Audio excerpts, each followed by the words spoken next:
Good morning, everybody.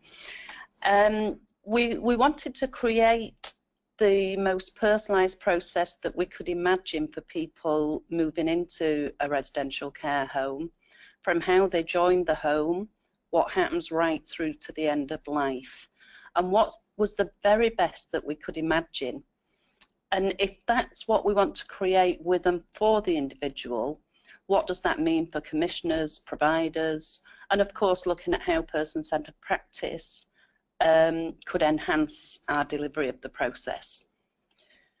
So this is the process that I'm going to be working through, and during the course of this webinar I want to share how this process worked for a lady called Janet. So let me introduce you to Janet, a lovely lady who moved into the home, and as I say, we tested out this process. We've been using this process. So I'm going to start at the beginning of the graphic that you've just looked at, and this is before the person arrives. Because the initial assessment of need, which will tell us, of course, about the person's care and support needs, but we also wanted to think about what was important to people, what mattered to people. But obviously it's very crucial that we learn at this initial meeting around assessed need and what's important for the person to be as healthy and safe as possible. So a great personalised approach begins before the person even moves in, and so the information gathering about what matters to people, how best to support them, along with the information that we need around assessed need and what needs to happen for the person to be well, as I say, begins at this initial meeting. So fundamentally it's about having conversations to learn that if we're able to provide the support that the person needs, but what we know is that historically services have paid great attention to what's important for people to be healthy and safe, without giving equal attention to what's important to people. So we're also having conversations to think about what matters to people, what good support looks like. We think about who are the important people in a person's life, and of course that can be captured on the relationship map, because we know that we can't deliver personalised services if we don't know what matters to people, and that's recorded on the one-page profile. Now, of course, the one-page profile would develop over time, but there may be some key things that we learn at the initial assessment. We'll also learn some initial information about the person's history, but of course it must over time become a living story that includes past, present and future. All of this information will grow, but the key things that we learn at that initial meeting can get us started with that information gathering that we want to grow and evolve once the person moves in and we get to know each other better. So a decision will then be made as to whether or not the home is the best place to provide this person with support. Janet was offered a place at the home and her family were contacted, as Janet doesn't use words to speak. We had asked at the initial meeting for the best time to contact the family and any times to avoid.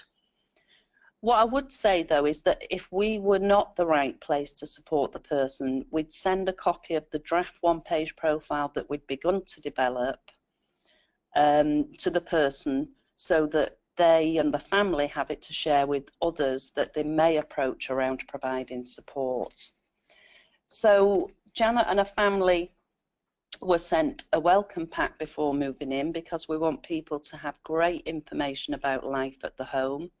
And we also telephoned Janet's daughter to ask for her best guess about what a really good welcome would look like to Janet. So we made sure that the welcome was personalised and tailored to Janet in terms of what matters to her, with a cup of tea and the fresh flowers that she loves in her room.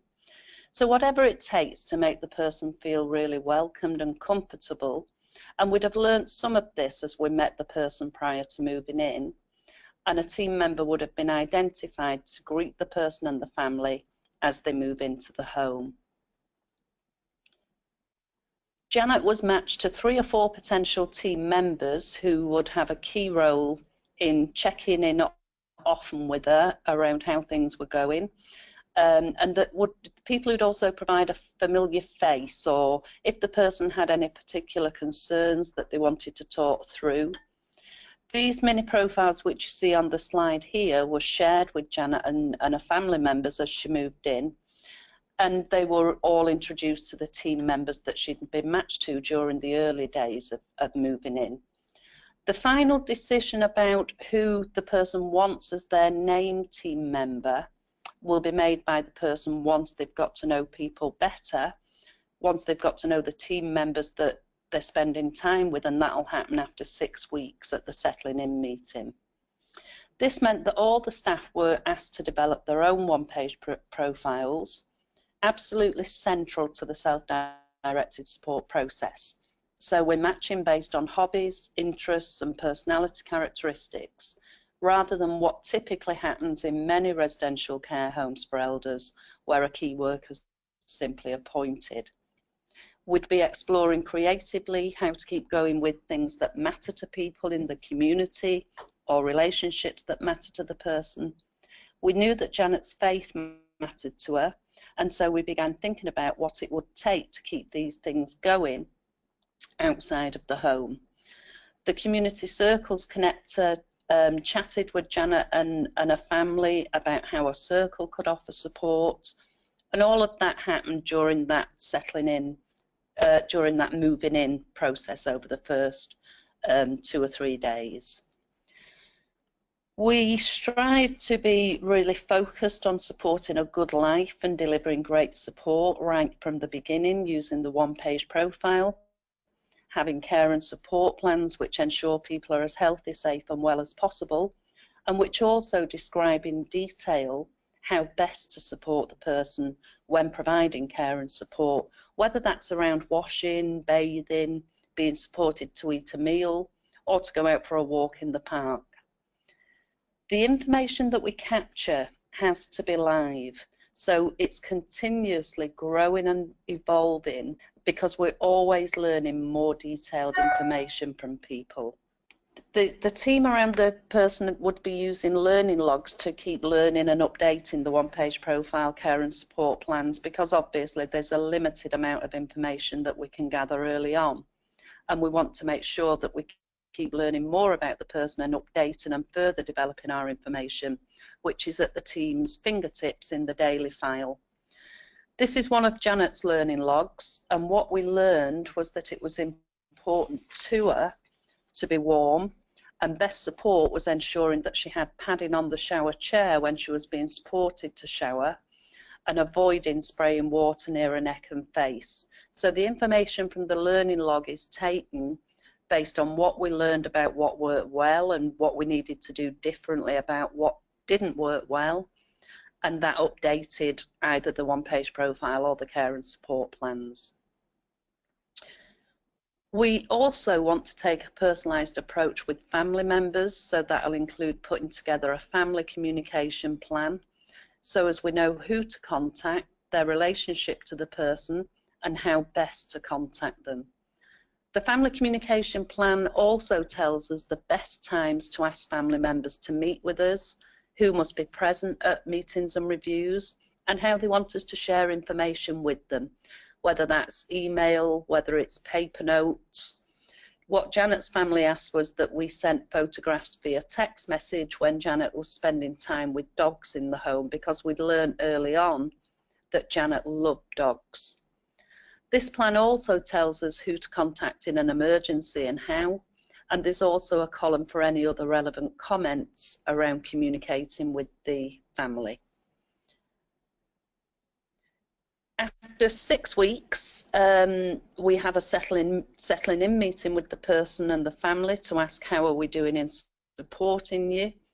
A key part of this meeting is thinking together about what's working and what's not working from different perspectives, During the conversations at this settling in meeting, the person or the best guess of their family or the team would make the final decision on who they want as their named team member.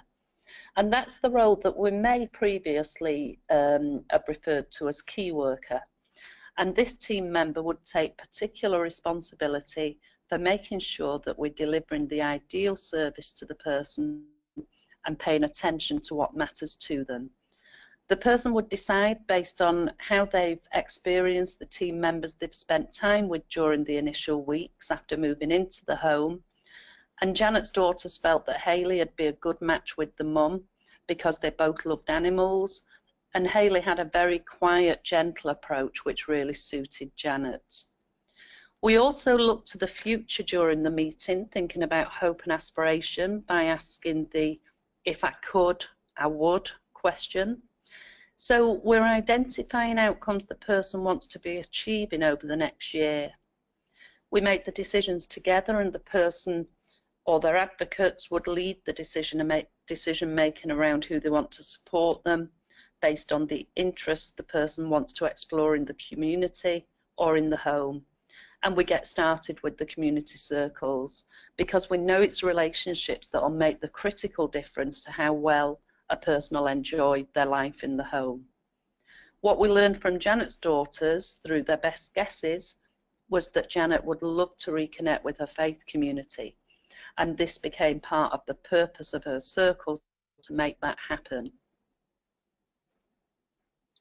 So we're checking on how we're doing. The person, the family, and a team member who's got to know the person well would be at the meeting, and we're exploring what are the things that are working well and what are the things that are not working so well from different perspectives.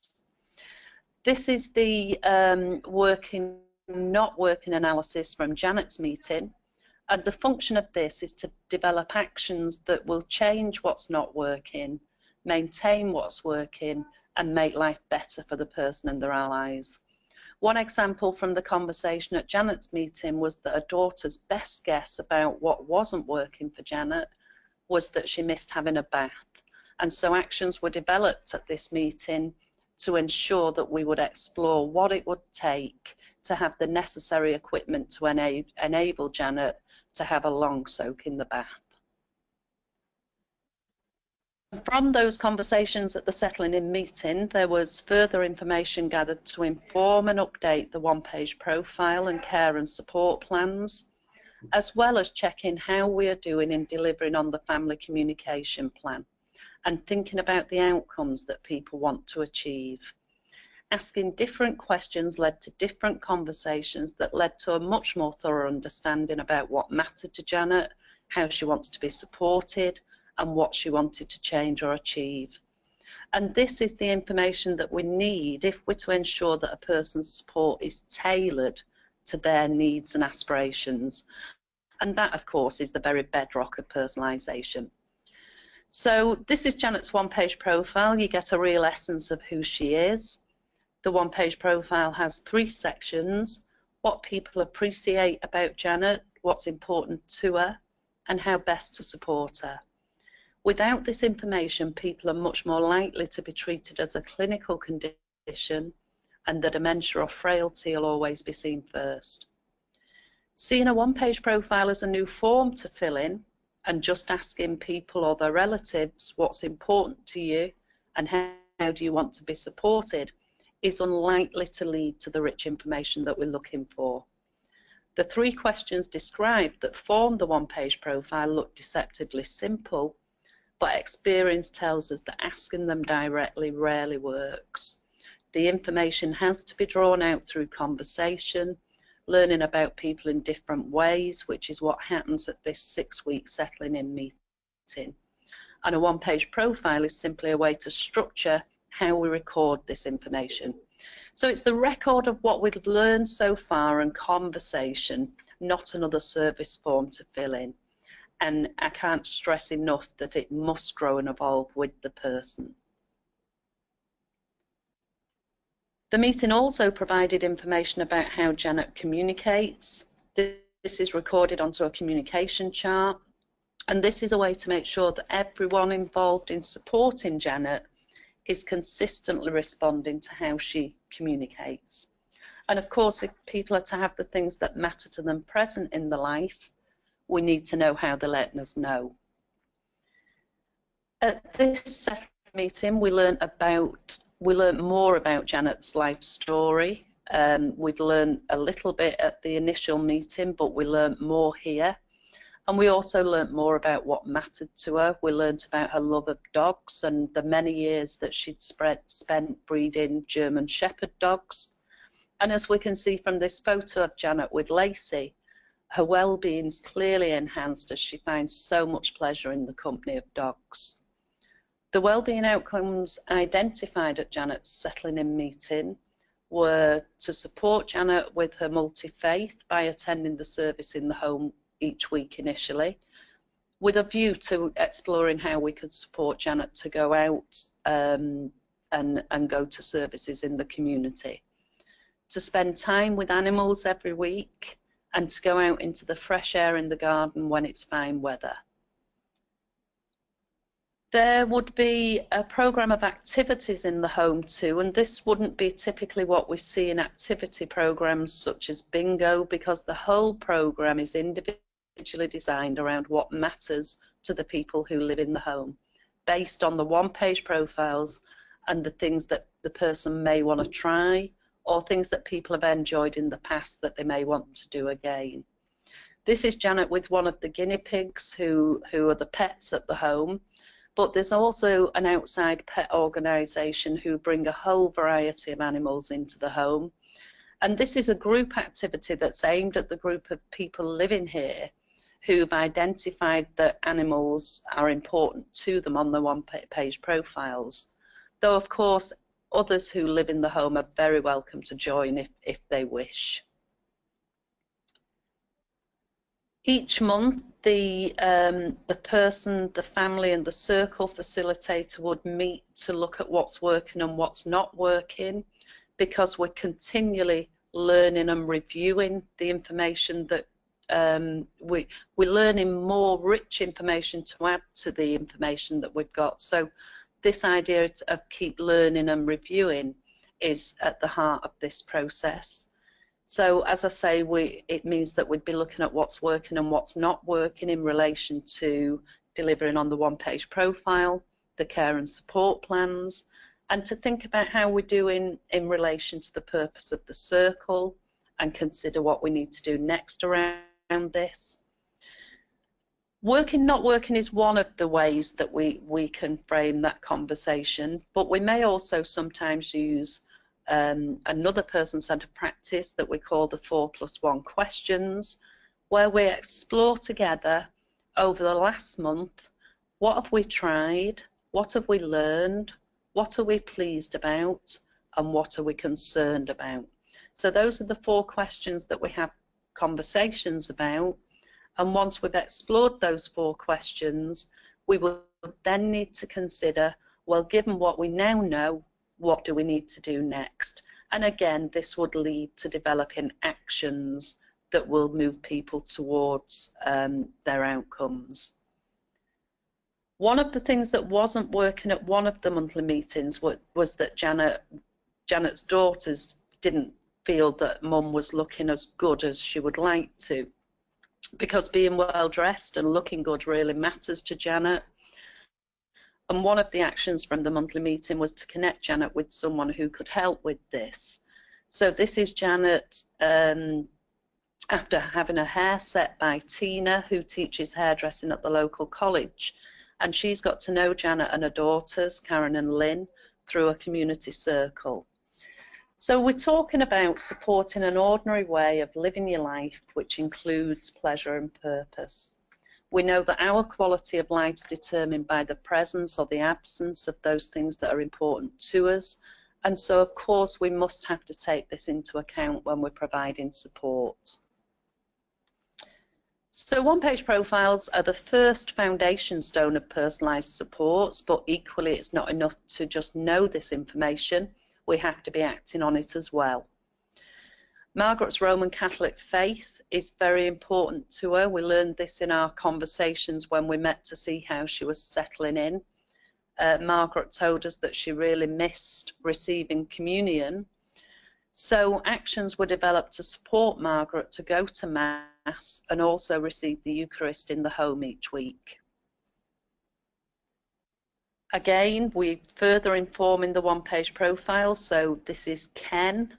And when we met at Ken's, for Ken's monthly meeting, what we learned was that Ken really loved cooking, so it really increased his well-being. So this is about making sure that a person's day-to-day experience is how they want it to be. Ken particularly loves cooking a meal for his family. So this is Ken preparing the vegetables and making a stew. And we learned, this was something that we learned, as I say, at the monthly meeting, and we shared some ideas to think about how we could make that happen more frequently. So Ken's family now call regularly, and Ken prepares the stew for his family and they come for tea later that day. So we're learning more and more about the things that increase a person's well-being, about what good support looks like to the person, and the one-page profile then becomes part of our job description, and it helps us ensure that those things are present on a day-to-day basis and that people are consistently supported in ways that make sense to them, even if there are lots of different staff providing that support.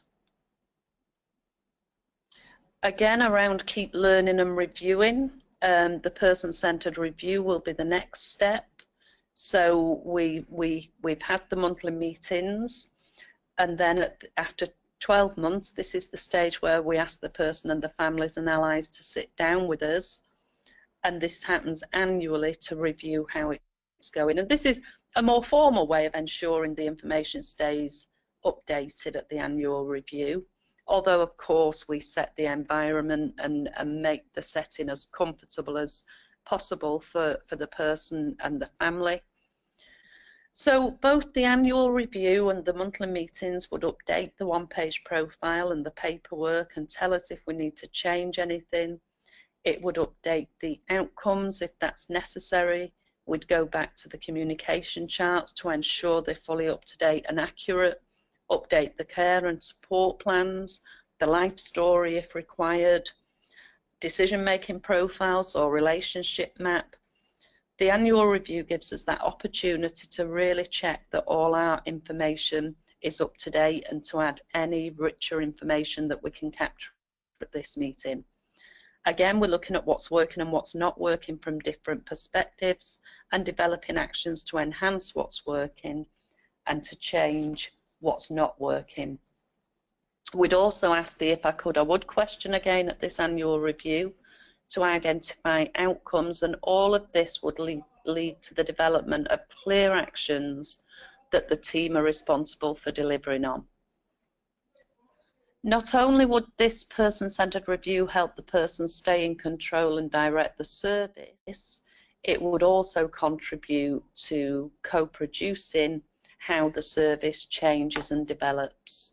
So information from the person-centered review is crucial to the process called Working Together for Change. Working Together for Change is a tried and tested approach to co-producing change with local people and harnessing the energy from that process for strategic planning, commissioning and service development. It's an 8-stage process that uses information from person-centered reviews to shine a light on what's working well for people, what's not working so well, and what might need to change for the future. We ask at each person-centered review meeting for people to identify the top 2 things that are working for them, the top 2 things that are not working, and the top 2 things that are important in the future to them.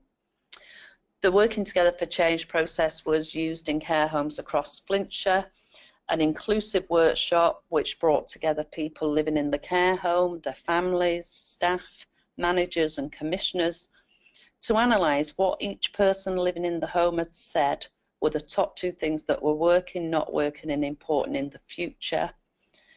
Aggregating that information to look at the themes that were coming out around what was working and not working and important in the future within the home.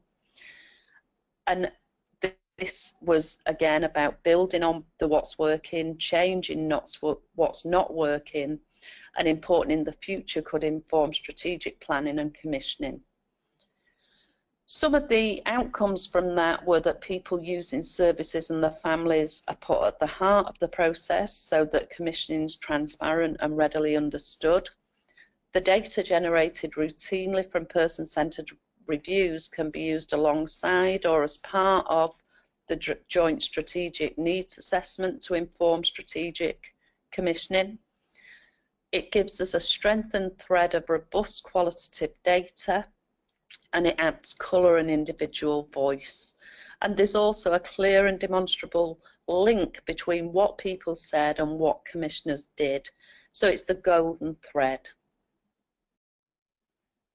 So by implementing this process, we design a whole service based on what matters to the person as described in the one-page profile, how the person communicates, where the person wants to go and who they want to be connected with.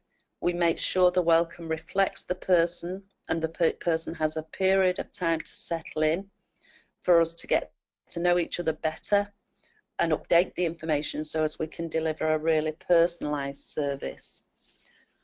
And all the time, each month and annually, we're learning more about the person. We're asking, how are we doing? What do we need to do differently? And how does the person want their service to develop and change? And that contributes to the whole overall service, keeps growing, developing and changing. So that's an overview of the process that we feel delivers truly personalised support.